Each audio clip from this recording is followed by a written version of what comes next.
د بېنظیرې کفالت پروګرام روپۍ ځینې کسان ته چې دی هغو ته نه میلاویږي، لکه هغو ته دا روپۍ د مخکې نه میلاوېدلې، اوس چې لاړ شي نو هغو ته مسله راځي.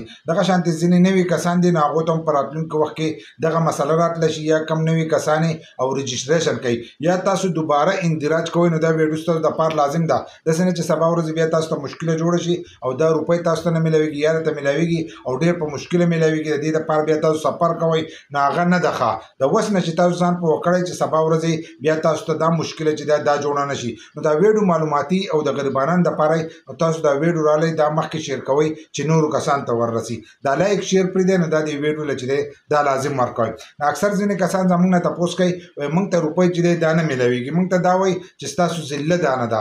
ځینې ته دا راځي وایي تاسو د ذلې نه بهر یې چې کله په ډیوایس باندې ګوته کېږي نو د ذلې نه بهر یې نو اکثر دې په دغه ذله کې دننه رجسټریشن کړی خو بیا ورته هم دا لیکي نه خو ایرر اکثر دا ډیوایس مسله یا نوره څه مسله نه د هغې د وجې نه چې دی هغه تاسو ته راتلی شي خو هغه چې تاسو په بل ځای کې چک کې اکثر هغه یا برابر شي یا لږ ورځې پې تېرېږي هغه برابر شي. خو ځینې کسانو چې دی د ضلعې نه بهر رجسټریشن کړی. رجسټریشن څنګه کړی؟ لکه دلته تاسو اوس په خیبر پښتونخوا کې مثلا رجسټریشن وکړو یا په مردان کې وکړو او د مردان نه ته پېښور ته لاړ شي، په پېښور کې دغه روپۍ راغلې نو تا ته په پېښور کې دغه روپۍ چې دی دا به نه میلاویږي. د دې نه مخکې چې دی دا به میلاوېدلې چې تاسو به په کم بینک کې ستاسو اکاونټ او هغې ته به هغه روپۍ راتلې لکه الفلا به زیات و نو په هغه الفلا کې به ځینې کسانو ته میلېدلې. اوس شپږ بینکونه دي نو تاسو ته اوس دغه چې دی دا بیا نه میلاویږي. که تاسو بلې ضلعې ته لاړ شئ بیا دغه روپۍ تاسو ته نه میلاویږي. نو که تاسو دوباره اندراج کوئ یا نوی رجسټریشن کوئ نو تاسو په هغه ضلع کې کوئ چې په کومه ضلع کې تاسو اوسېږئ. په کومه ضلع کې اوسېږئ ستاسو کور وي تاسو هلته پاتې کېږئ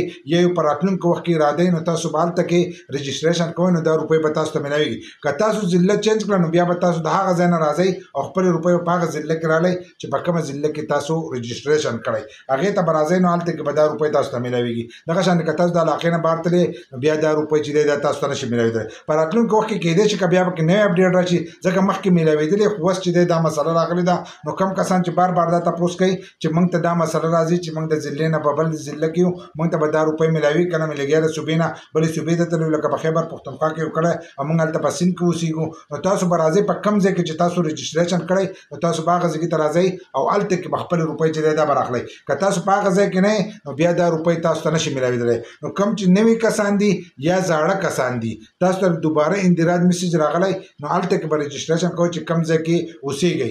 نوي کسان چې دي او رجسټریشن کوي نو تاسو هم په هغه ضلع کې کوئ. ځینې په راتلونکي وخت کې یو بلې ضلعې ته ارادې چې هلته کې به ځو نو بیا به درته دغه مشکل جوړېږي چې دا کله روپۍ شروع کېږي نو تاسو به ضلعې ته راځئ نو دا روپۍ به تاسو ته میلاویږي. په طریقه یې هم دغه ده. کومو کسانو چې بار بار تپوس کوو نو د دې نه بغیر چې دی تاسو ته اوس دغه روپۍ چې دی دا نشي میلاوېدلی.